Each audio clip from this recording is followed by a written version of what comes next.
So I'm Morgan. I'm closing in on 50, so my memory is not what it used to be. So I can't really, for the love of my life, memorize a 45-minute presentation. So I just choose a topic that I really feel strongly about, and I talk about it, which means that I might get through all my slides or might not. But I'm going to have some help here keeping track of time. I've been working as a consultant my entire life, not had a decent job ever. Been with a handful of consultancies before I started my own a couple of years back. My pretty much average time with the consultancy is probably less than 2 years. Because let's face it, they're all the same pretty much. We try to tell people that we have a certain set of values that we're following, or we're good in this or that way, but consultancies are pretty much all the same. But one of these companies I stuck with for 10 years before I left. And that company gave all of us employees a lot of trust. Everyone working there had their own credit card that they could go out and use for whatever purpose they needed for the job. We got to select how long vacation we wanted. We just checked with the customers that is it okay that I take this long vacation at this time? And that would be okay. And if you have about 40 people with their own credit cards and this amount of responsibility and freedom, things are bound to go south every once in a while. And what do you do when people break the unwritten rules? You write rules, right? No, we didn't. We sat down and talked about the problem and telling someone why.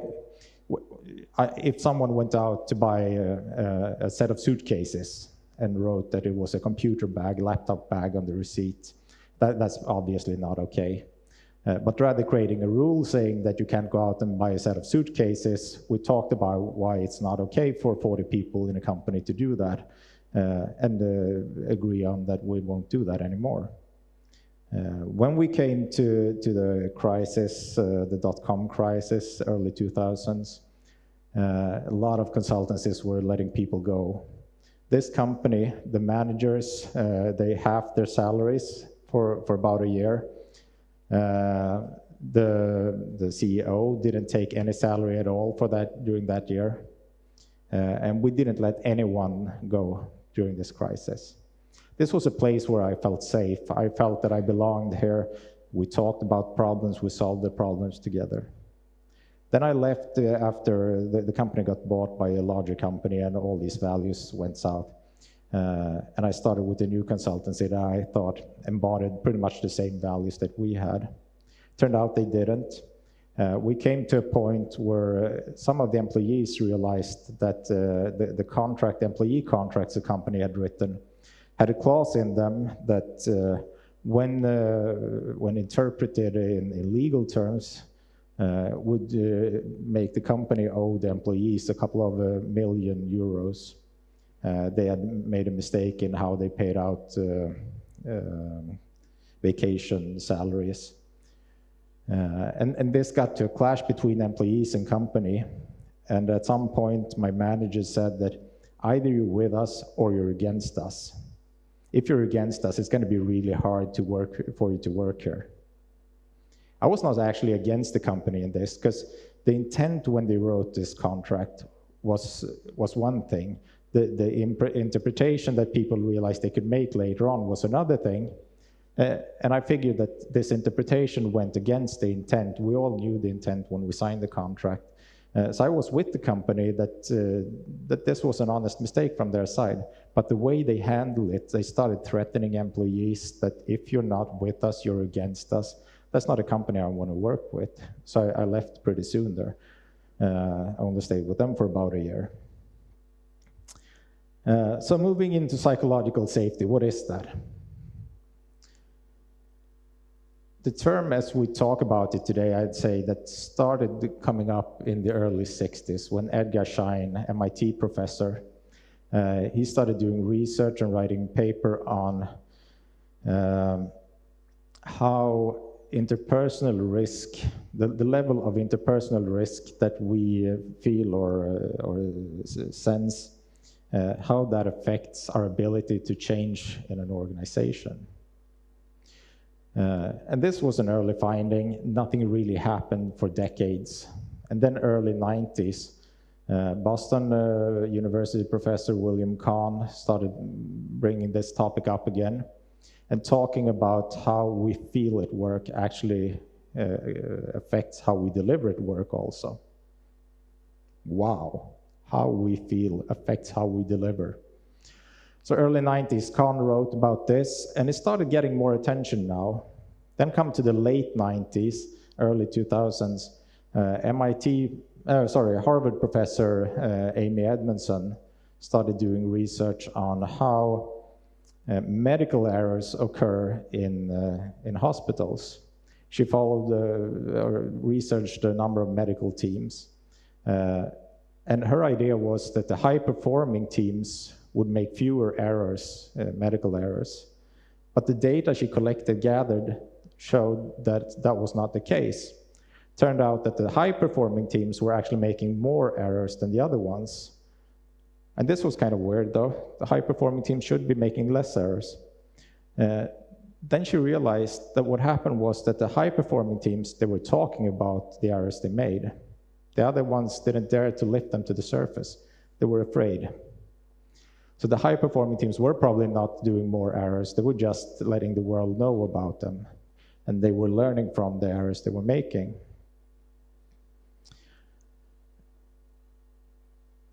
And then there was Google. How many here have heard of Project Aristotle? A couple of you.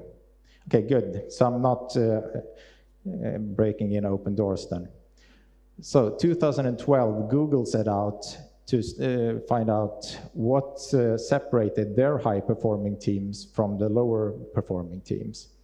So they made a big study. Google is big, everything's big at Google. They made a large study. So they followed almost 200 teams over 2 years to see what were the factors that made a distinction between the high-performing ones and the lower-performing ones. They had a couple of 250 ideas about factors that would affect this. Was it the team with the highest IQ, or was it the team with the most diversity, or the team that ate most pizzas together? That would be the high-performing one.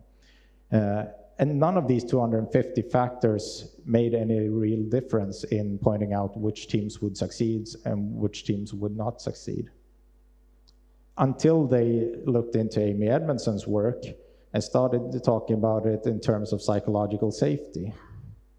Then they realized that the number one factor for a high-performing team, they had a handful of factors that actually affected this, but the number one, without a doubt, factor that affected the team performance was the level of what we call psychological safety. And if I fast forward my own career here from the consultancies I've been working with, a couple of years back, I made a gig with a large Swedish streaming company. You might have heard of them, Spotify. And this is one of the coolest companies in the world, right? Everyone wants to work at Spotify. I worked with some of the best managers I've ever worked with, Agile managers, knowing what it meant to be a true Agile manager. And I worked with some of the greatest teams and the greatest people that I've ever worked with. The vetting process at Spotify is just amazing. They manage to hire really the best people in the world, and they will gather people from all around the world in order to get to this. And if you've heard of the imposter syndrome, that's something that's really real at Spotify. Because you're surrounded by the smartest people in the world, you start wondering that, what am I doing here? How did I fool people to allow me through the doors here? So these are the smartest people.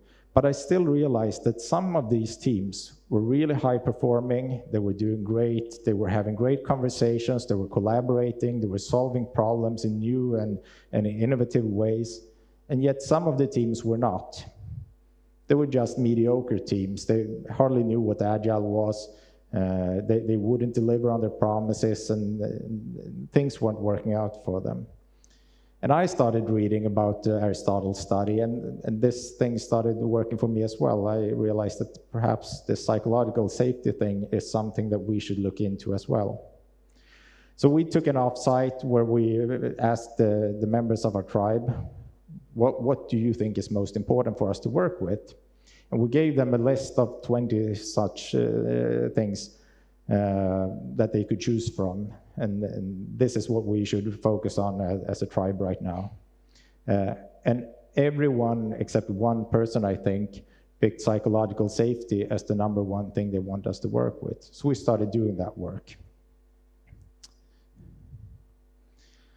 And that's the beginning of my journey with psychological safety.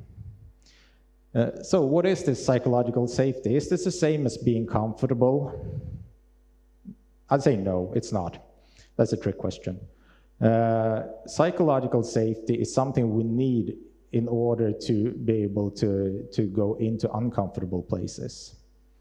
It's what we need to have in place in order to muster up the courage and take a difficult conversation with someone else. It's the ground setting that we need to have in place for this to work.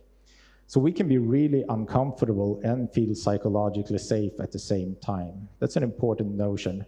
Because if you feel that safety is just about being nice to each other and everyone getting along and agreeing on everything, you're way off.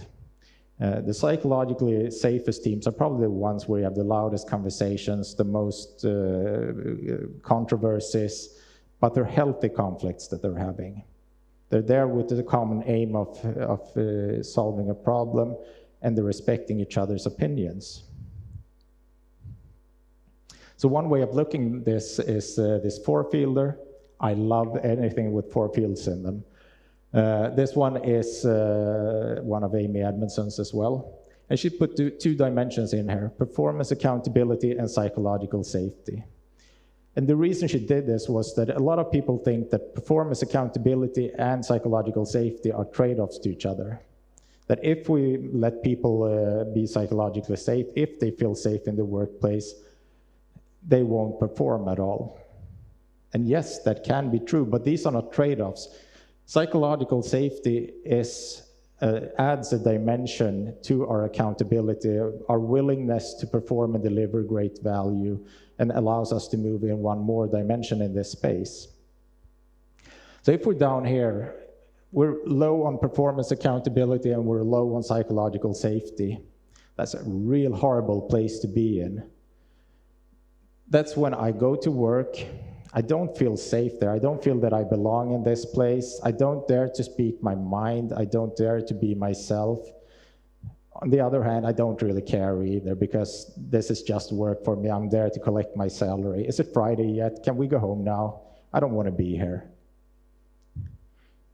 If we move up one step to the comfort zone, we're high on psychological safety, but we're still low on the accountability part. So this means that we're having a great time together. This is a nice place to work. We're joking, we're laughing, we're drinking coffee together. We're all enjoying a good time together at work. But we don't really work that hard. It's not that important that we deliver something. The main thing is that we're having a good time there. I've seen several places being here. I think it's to Swedish mentality, this is an easy place to end up in. We like to have consensus decisions. We like to be nice to each other. We kind of like to avoid conflicts also. So going up into the comfort zone, we're just having a good time together. That's a nice place for us to be. But we're not going to be able to stay there for very long, because if we go there, our companies will suffer from it and we won't make any money. So we need to move out of there. If we move down here, we're high on accountability, but we're low on psychological safety. That's even a more horrible place to be in. Because now, not only do I not feel safe at the workplace, but I'm also feeling a pressure to deliver there. There's someone throwing the whip over my head telling me that you need to do this, and I feel that I'm going to be punished, I'm going to get fired if I don't deliver. So I will probably deliver. Companies in this zone can get away with it for a while. If you're in an industry of traditional production, let's say we're making chocolate boxes, we can live in the anxiety zone. We can whip people to put those chocolate pieces in boxes even faster, and we'll get away with it. If we're in a learning industry, we won't get away with it for that long. We can get away for it for some time. We can probably reach being number second in the market, but we'll never get to number one because you can't be innovative in this space. If you're afraid, you're stupid. You don't get smart, you don't get creative, you don't get innovative there. You're not moving to the head of the market. You will just deliver on the same way you've always done it. So what we're striving for is moving up to the high on psychological safety, high on accountability part. That's where we feel that it's safe to be ourselves, to employ our entire persons at work and bring everything we got to work and have crazy ideas, and people will accept them and may discard them, but we do that together.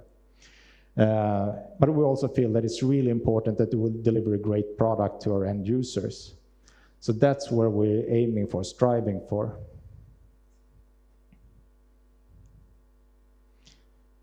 If we look at the definitions of psychological safety, there are a bunch of them out there. One of my favorites is one by William Kahn, the guy I mentioned earlier who did the work in the early 90s. William Kahn defined psychological safety as being able to show and employ oneself without fear of negative consequences or self-image, status, or career. I've heard a bunch of people say that people should be able to be themselves here. This is a safe place to be. Show some courage and be yourself.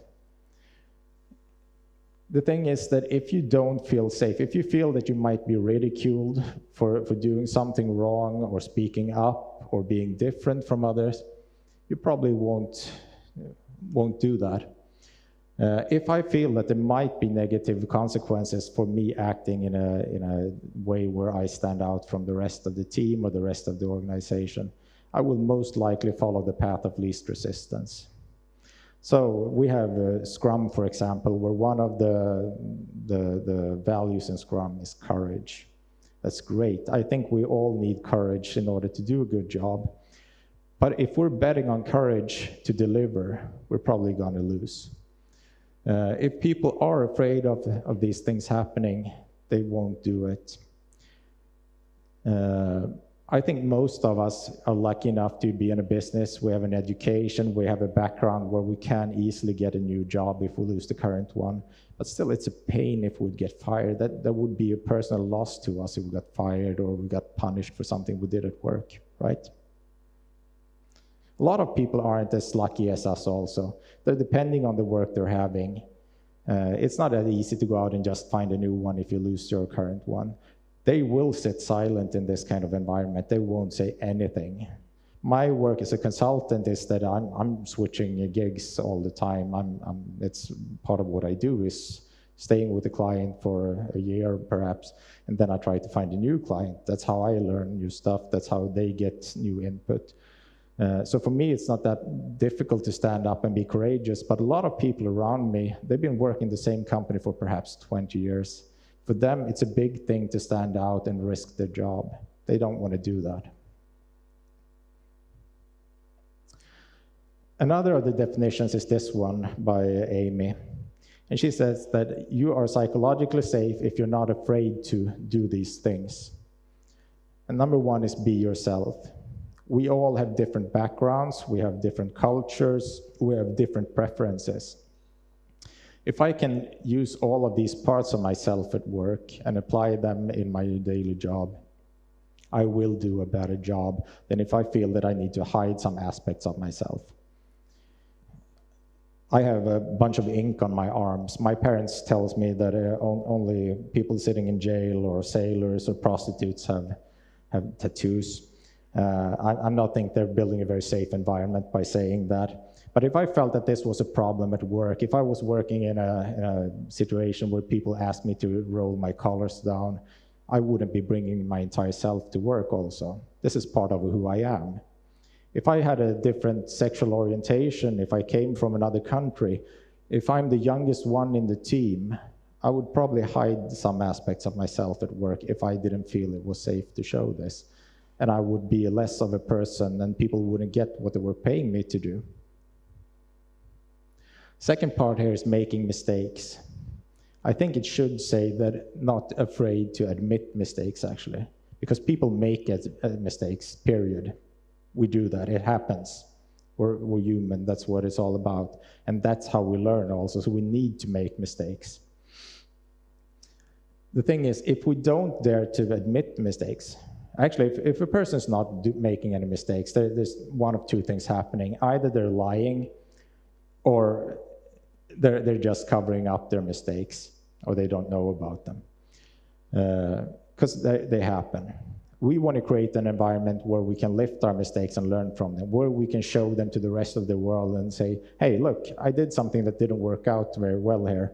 Perhaps we should try to avoid doing that again. We don't want to make the same mistake twice. If I'm afraid to do that, I'm just going to try to sweep that under the rug. Perhaps it will lie there and fester for a while until everything blows up. Perhaps I'll get away with it, but no one will ever learn from my mistakes. So other people will make the same things, and that mat will just rise on top of all the mistakes we've done. Mentioning Spotify again, when someone did a big mistake at Spotify, the rule there was that write a blog post about it. Tell everyone what happened and write a blog post so we can all learn from that one. I think that's an awesome way of raising things and making sure that we learn from what we do. Number 3 here, asking questions. How many in this room started a new employment within the last 6 months? A couple of you, yeah. How many here have been 5 years or longer with your current employer? Anyone that's been with your employer for 10 years? One there. So being 6 months with your current employer, do you know everything there's to know about the job you're doing right now? Is it okay for you to ask questions? It is okay, yeah. It's probably expected from you because you're still learning there. But the thing is, the longer we stay at the place, the more meetings we've been to, the more times we've been exposed to those 3-letter acronyms, the different system names that we're working with, different parts of the organization. We never ask the question, what does that really mean? The more difficult it is to ask that question. You had been for 10 years with your employer. Is it getting more difficult to ask questions in a meeting now?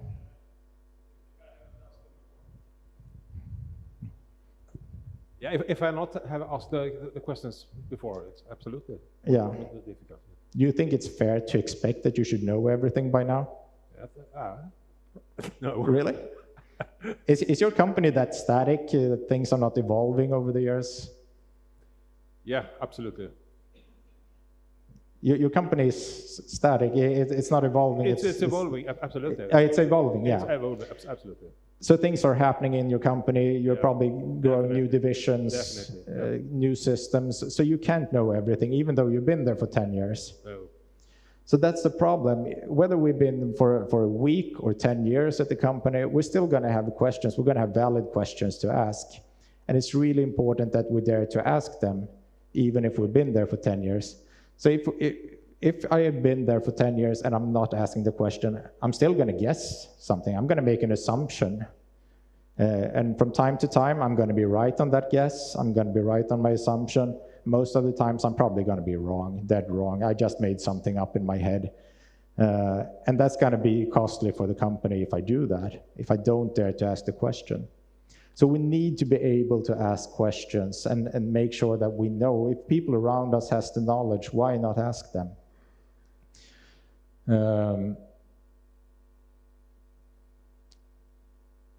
Raising problems. This is probably one of the most dangerous, most costly things if we don't allow that to happen in the company. When people don't dare to tell the rest of the room what they're seeing that might be wrong. This is where we have the issues with plane crashes, people dying on the surgeon's table, because there's a famous incident in Tenerife a number of years back where 2 planes crashed together because the co-pilot of one of the planes didn't dare to speak up to the #1 pilot about what he heard. And the #1 pilot went off and crashed into another plane. On the surgeon's table, there have been nurses seeing doctors making mistakes but not daring to speak up because they're afraid of the hierarchy in the hospital. They're afraid of the doctors because they might have a bad temper, and they don't speak up and people die.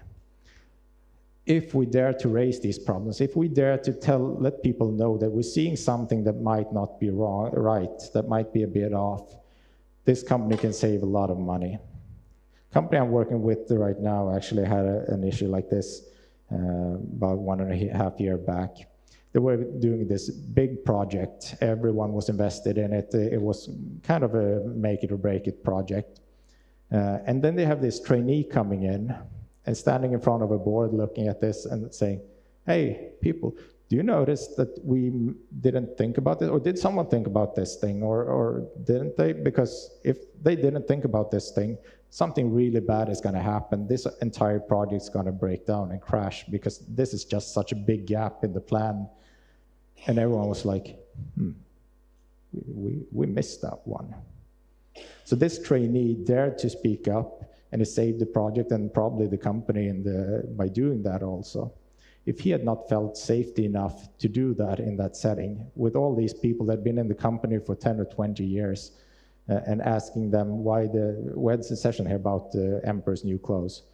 To him, it looked like the emperor was naked, and he dared to speak up about it, which really was a savior for us. Taking risks. This one is kind of may sound controversial because risks is really not a good thing in general. But if we're not taking any risks, if we're just acting on things that we know have a certain outcome, we're not going to be moving forward in any way. We'll just be doing stuff the same old way. Anytime we do something that we haven't tried before, we're taking a risk. And we need to do this in order to move forward. It's kind of related to making mistakes. But this is something that really has to happen in all companies that want to stay on the innovative edge. And then we have disagreeing. Disagreeing also is kind of on the line of raising problems. But it's also about being able to have different opinions, that we dare to have a controversy in the team or in the organization, that we dare to have a differing opinion. And I need to be able to do that because the company is paying me really good money for my brains. And if I'm not telling them when my brains tells me something different than other people, then the company is going to lose out. So one of the difficult parts about psychological safety is that we're challenging nature of the human, or challenging human nature. Because if you've seen this one before, Maslow's Needs of hierarchy, we have on the bottom here the need for physiological needs. We need food, water, sleep, shelter. Second one is we need safety. We need to feel safe. Third one is that we need to feel love and belonging to the group as people. And then we can work on self-esteem and self-actualization wherever those things in place. Psychological safety hits in between safety and love and belonging. We want to have safety, and we also want belonging, but psychological safety tells us that we need to be able to stand out and be different also. So we want to have belonging while we're being different from other people and feel safe while doing this. And this is really difficult to provide. But it's so important because if we don't have this in place, we don't get the other parts on top of it. And if we don't get the parts on top of it, that's where the smart stuff happens. That's where innovation and the creativity happens. So those previous definitions, I, together with a couple of smart friends, we kind of put them together into this one, because I think it all boils down to that we all need to offer psychological safety for people around us. So we said that psychological safety can only exist when I as a person act in such a way that others are not afraid to be themselves, make mistakes, ask questions, raise problems, take risks, and disagree, without fear of negative consequences of self-image, status, or career. When I do that, then we can have psychological safety. So does this mean that I can go out and act whatever way I like when I have the psychological safety? Is that what you're offering me? That I can go and be Donald Trump and tweet whatever comes to mind? No, it does not. It does not mean that we do hashtag no filters, that we just say whatever comes out of comes to the top of our head. We still need to balance this. We're doing this in relationship to someone else. We all have filters on ourselves, except for perhaps the president then, where there are aspects of ourselves, there are thoughts that we don't put words on at all times. The thing with psychological safety is creating an environment where we don't feel the need to add additional filters on ourselves, that we don't feel that our team is creating an environment where we need to take away even more from ourselves than we have chosen to do already.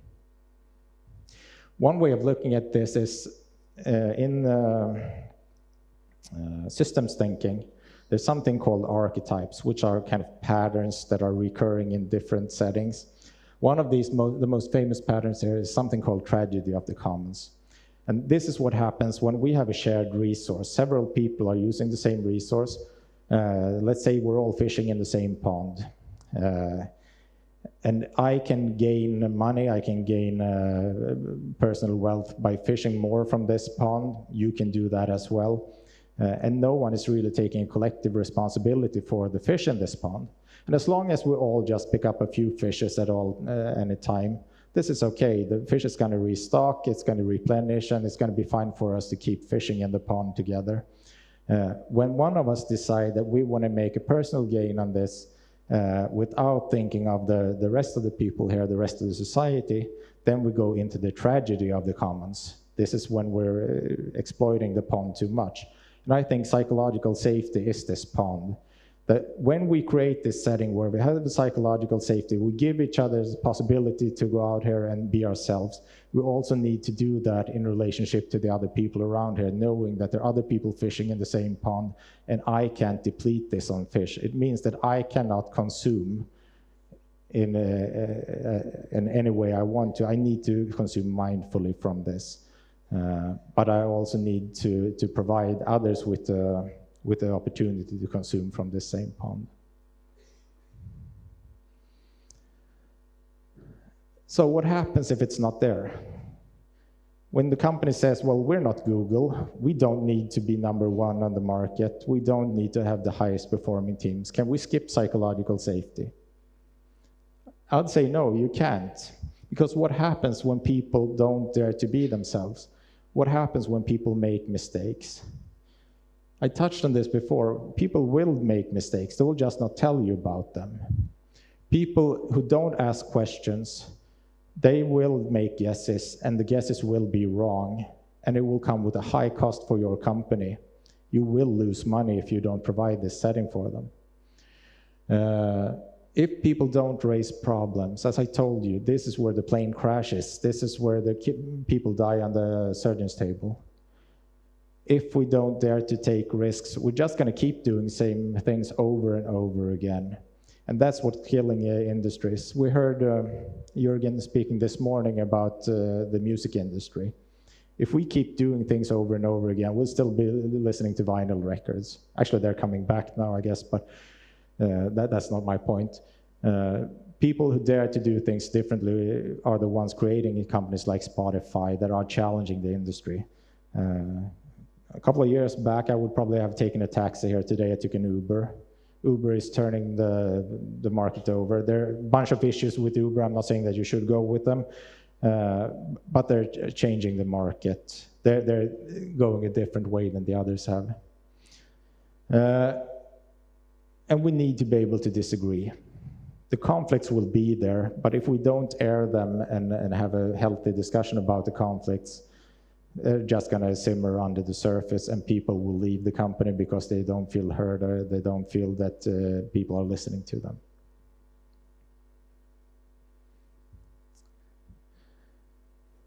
I'll skip this one. I think I'm going a bit slow. So, risk-reward in psychological safety. We're all going to make a kind of a trade-off between the risk and reward when we're in a situation where we need to muster up some courage and do something. And if courage is needed to do it, the risk for me is kind of direct. It's an immediate risk that I might be ridiculed, I might be looked on as different, I might even get punished for doing this. The reward for me for doing this is, I don't know, I'm not going to get a higher pay for speaking up. I'm probably not going to make more money. I'm not going to get a promotion for being obnoxious at work.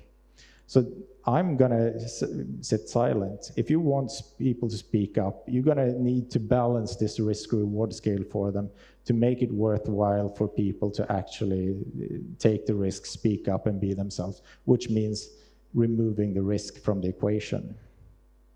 Because there's not going to be any reward in there more than the happiness of doing a good job. But the feeling of not being able to employ your entire self at work, or feeling that you're holding back and doing less of a job than you could, that's going to eat up all of us when we end up in that situation. So if I want to contribute to the psychological safety in my workplace, what can I do in order to get there? There are a bunch of things. I'd say number one thing is just make people aware about that this is an important factor. It's not rocket science. We all know how to be decent people. It's just that we forget how it affects other people when we're not doing this from time to time.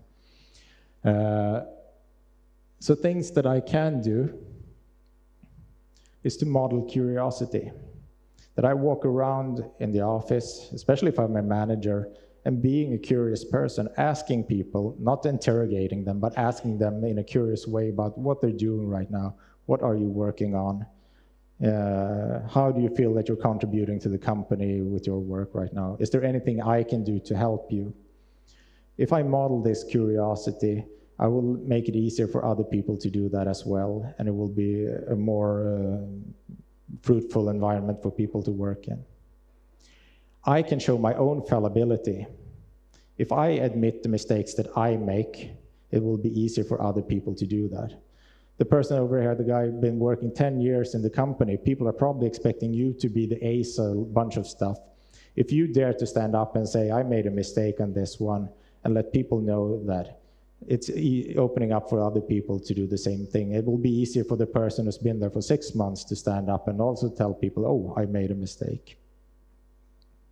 Let people know that you care. Listen to them. Ask them how their day was. Ask them how they're doing. Find a way to be personal without being too personal, perhaps. Being curious and making sure that people know that someone has their back at all times. That if something goes wrong in this team, we're a team. We're doing this mistake together and we're learning from it together. And the people who do show courage, appreciate them. Let them know that this was an amazing thing, and let the other people in the room know that this was an amazing thing, that someone dared to ask this question, that someone dared to stand up. It's so easy for us to break this. I make mistakes on a daily basis. When you're sitting in a meeting and someone asks a question and you feel that they should probably already know that, try not to show that, because that's just going to make it more difficult for them to ask a question the next time, and they will make the guessing. And also make a generous interpretation of what you're seeing around you. We all want to do our best at work. We're trying to do our best. Some of you might have seen the retrospective prime directive, which says that we expect people to have always done their best based on their knowledge at the time, based on the resources they had available, based on what they knew. So when we see something happening that doesn't fit with our models, let's just try to make up a few different ideas about why they did this, and then choose the most generous one as our interpretation. And remember that psychological safety is something that you create. You contribute to this by offering it to others, but also the way you consume it when it's offered to you. Thank you.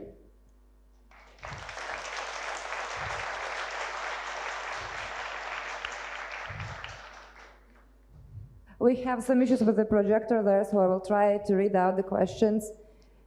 Is there anything I can or should do if I often see my manager having negative attitude towards one of my team members, even though they are a good performer? Extravagance. If you feel bad. Question. Sorry? That's going to be the next question. The first question on the list was, is there something a person should do if they see their manager treating their team member badly, even though they are good performers?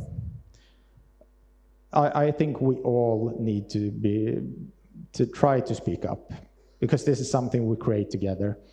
The thing is that if psychological safety doesn't exist, I wouldn't want people to try to act like as if it did, because that's kind of dangerous for you. You can't actually get punished for doing these things. So the important thing is that it's kind of a hen and the egg thing, that we need to build it gradually. If it doesn't exist there, you only take so small doses of chances within this environment probably. You might not want to get fired just for speaking up for a colleague, even though it would be heroic of you. But I wouldn't expect that from anyone. But if we kind of make sure that this is on the agenda, if we talk about it, so I've been doing this in management teams now for a couple of years. I've been speaking about psychological safety, and when you tell them about it this way, present it to them in this way, you won't see a manager saying that we don't want psychological safety here. They'll say, yeah, we want that, we need to do that. How can we do that? When the manager has said that, you have a kind of a carte blanche, I'd say, to hold them accountable to what they've said also. It's much easier to speak up then and say that, okay, I'm seeing this happening now.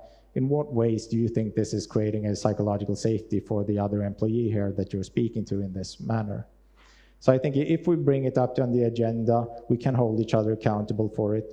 If we haven't done that, it's going to be a lot more difficult, and I'd say heroism is up to the individual.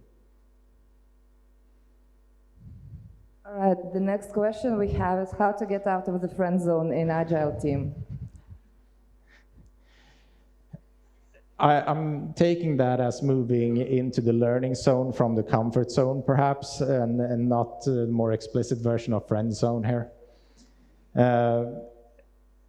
I think the importance there is finding a purpose for the team, making sure that you all understand what we're here for, what's the mission of this team, and feeling that we all buy into it. If I don't buy into the mission, then I'm going to stay in the friend zone. If I find that this is a worthwhile purpose for me to follow, then I will probably try to drag myself and the team out of the friend zone and into a place where we feel accountable for delivering also. I think that's a discussion that everyone needs to have with themselves. When you're going into an organization or a team, that you have this kind of, you ask yourself, is this a place where I want to be, where I want to contribute to this goal? Because if it is, then I'm in the right place. I should stay here and do this. If it's not, I probably shouldn't try to stay in this team, because I will just bring everyone else down with me in the process. If this is a good company, they will help you find a new place within the company where you can do something that you feel passionate about. If it's a poor company, you should probably leave it. And next question, why Scrum people are so enthusiastic and classic project managers are not? Sorry, my hearing aids aren't working very well in here. Why Scrum teams are so enthusiastic and classic project managers are not as enthusiastic as people working with Scrum? I don't know. It might come from a mindset of hierarchical mindset, where we think that there are people at the top who probably knows better. We're coming from the Tayloristic, industrial Tayloristic view, a lot of us. And in that, the manager's job was to know more and be better than everyone else in the company. And we would give more weight to what the manager said than the team. People who are working as project managers according to the old school, the plan-driven, the idea there was that we gather a few people who know best, and they will make a plan, they will create an architecture, they will make a design that everyone else can follow. People who work in a Scrum team, they learn that we probably create the best work, the best outcomes, the best architectures together. And the last question before we finish, just to reiterate all that you taught us today, as an employee, what can I do to change company culture and increase psychological safety? I think it depends on your level of influence, but everyone can start where you are right now, at least. I'd say one of the first things anyone can do is bring up the topic in your team, talk about, is this important to us? Create team agreements, perhaps. And one part of the team agreement should, if it's an agreement that everyone thinks this, of course, should probably be that psychological safety is important to us. And if we've agreed on that, then we can start working on it and see, what does this mean to us? What's the practical implications of psychological safety in this team? Well, it means that we're respecting each other. We're giving each other constructive feedback. We're listening to each other when we have a differing opinion. We make sure that everyone's voice is heard in the meetings, and we also act that way. And then we make sure that we hold each other accountable to it. So these team agreements doesn't just become a paper that we put up on the wall or in a drawer. We actually live according to them. So when we see someone acting in defiance of the team agreements, we talk about it and make sure that it's on the agenda, and we try to do better next time. Can I add something, actually? I saw this great tweet this morning, and I just need to find it. This popped up in my stream this morning, so I didn't have time to put it in my presentation. Someone called Coronda on Twitter said that he put up this process. Number 1, try to do good. Number 2, fuck it up. Number 3, apologize. Number 4, try not to make the same mistake again. And that's pretty much what it's all about. Try to do good. Try to be aware of these things. Try to create an environment where you say you would want to be in. And then you're going to make mistakes. I still do it all the time.